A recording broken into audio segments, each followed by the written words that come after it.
frères et sœurs, bonjour chers amis.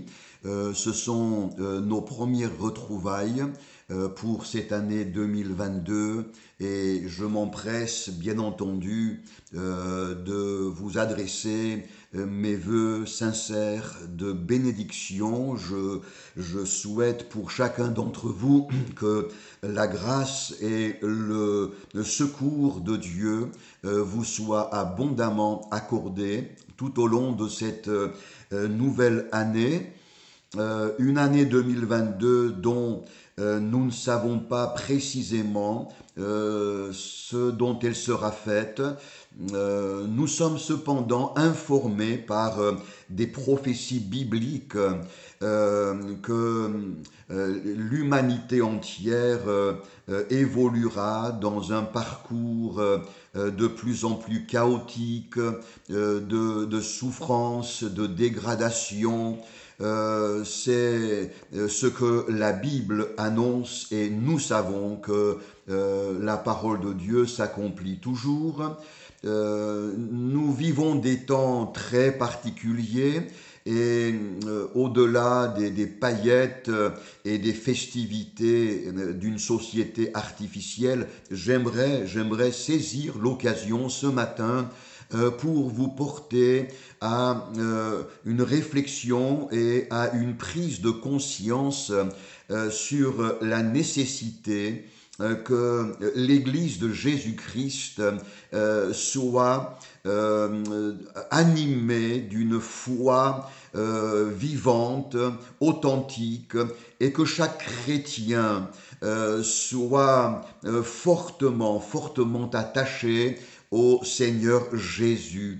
Des temps très particuliers, vous savez que dans la Bible, il y a des séquences historiques qui sont comme des préfigurations des temps que nous vivons.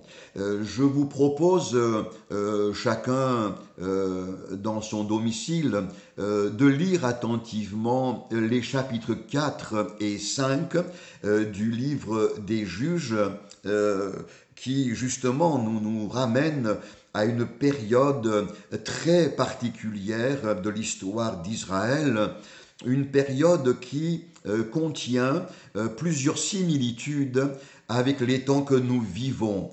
Cette période de l'histoire d'Israël est marquée par une terrible invasion des armées cananéennes, avec un joug horrible. La Bible nous montre que depuis 20 longues années, le roi de Canaan dominait d'une manière cruelle sur le peuple d'Israël. La Bible nous parle d'un état démissionnaire et d'impuissance qui régnait parmi le peuple et parmi les soldats d'Israël. La Bible nous parle aussi d'une grande insécurité puisque les routes étaient abandonnées et quand on voulait voyager, on prenait des itinéraires détournés. Vous trouverez tout cela dans ces deux chapitres, 4 et 5 du livre des Juges. Cependant, dans des temps aussi difficiles, une lueur d'espérance surgit brusquement. Une femme, Déborah, entre en action. Elle dit elle-même, je me suis levée comme une mère en Israël. Plus précisément, le texte dit ceci, réveille-toi, Déborah, et effectivement, au verset 7, je me suis levée, moi, Déborah, comme une mère en Israël.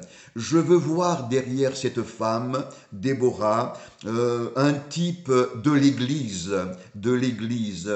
S'il est un vœu que je formule de tout mon cœur et très fortement, c'est que dans les temps excessivement troublés et inquiétants que nous vivons, l'Église connaissent un véritable réveil, un véritable réveil, un réveil de prise de conscience de son identité propre et de la mission que Christ, son chef, lui a léguée.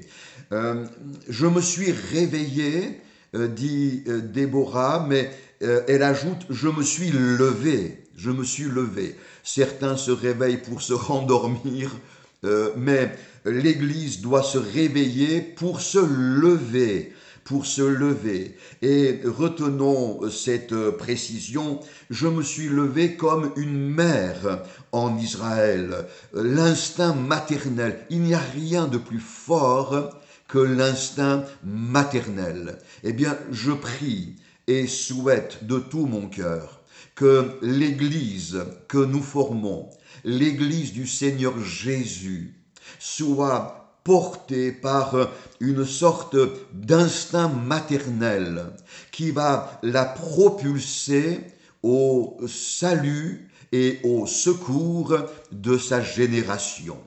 La Bible nous montre aussi dans ce texte que des chefs se sont montrés prêts à combattre et à occuper leurs fonctions. Il ne s'agit pas de petits chefs. Il n'y a pas parmi nous cette mentalité de petits chefs avec des égos qui veulent absolument se manifester. Non, lorsque la Bible parle de chefs, elle parle de modèles, elle parle d'exemples motivants. Des hommes se sont levés, encouragés par le réveil de Déborah, des hommes se sont levés comme des exemples, comme des modèles.